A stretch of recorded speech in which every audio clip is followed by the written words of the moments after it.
Ayan guys, ang ganda dito ng ano. Nasa gitna kami ng bundok. Kaya yung tubig dito. Sarap maligo dito. Marami naliligo galing sa Manila pa to. Ano ba yung dahil New Year dito sila nagpupunta. Ayan. Ayun o, yung tubig. Parang ano. Malinis. Si alaga ng ano dito. Yung tagabantay. Tinatanggalan ng mga dami. Kaya ang linis. Nasa ano nga yun. Nasa gitna ng kagubatan nito. Dinadayo pa to.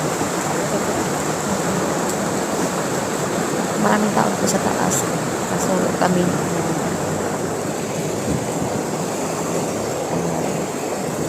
ang linis talaga ng tubig.